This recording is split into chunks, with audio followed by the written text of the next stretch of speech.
to revolution.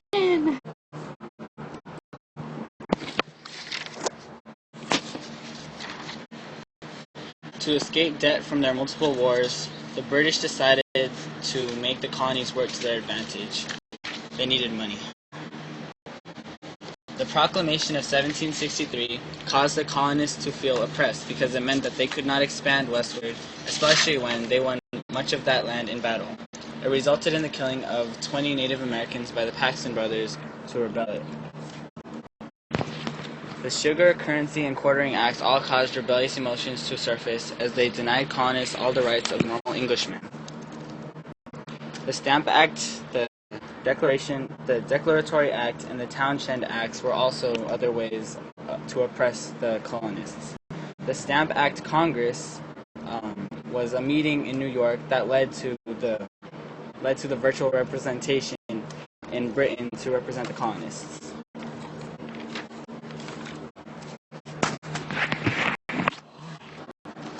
The Boston Massacre was a result of culminating tensions between the colonists and British soldiers who were residing in the colonies under the Quartering Act.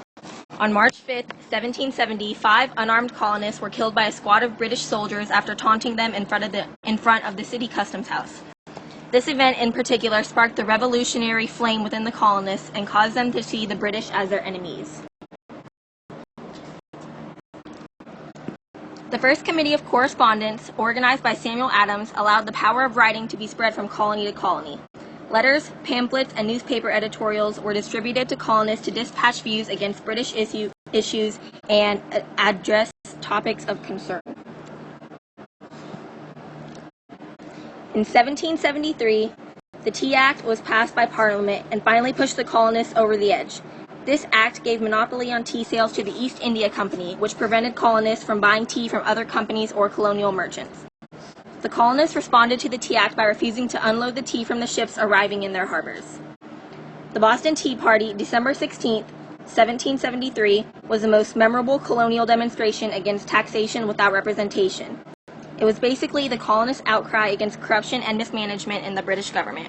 This event was planned by the Sons of Liberty, a group of patriots who worked to protect the colonists' rights.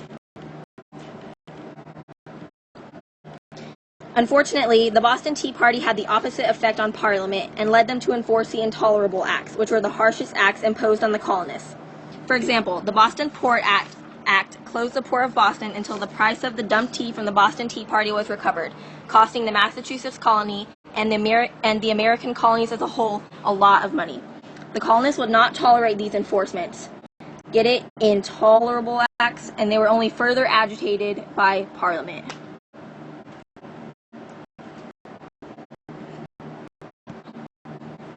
The First Continental Congress met in September 1774 in Philadelphia, Pennsylvania. This assembly represented the colonies as a united front against the British, although representatives from each colony presented very different ideas on how to confront their adversaries. Regardless, the war officially began less than a year later with the Battle of Lexington and Concord on April 19, 1775. British troops were ordered to capture and destroy American military supplies reportedly stored at Concord. But weeks earlier, the Patriots received details about the British attack, giving them time to transport much of their supplies to a safer location. In this battle, the British suffered extensive losses, and the Patriots proved that they meant business. The Second Continental Congress meeting was held May 10, 1776 in Philadelphia. After the success of the First Continental meeting, the Founding Fathers, including Benjamin Franklin, John Adams, and Thomas Paine, met to manage the war efforts.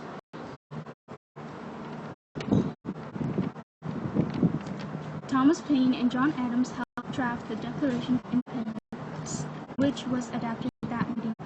And in July 4, 1776, the Declaration of Independence was established, as the New England colonies regarded themselves independent from Great Britain.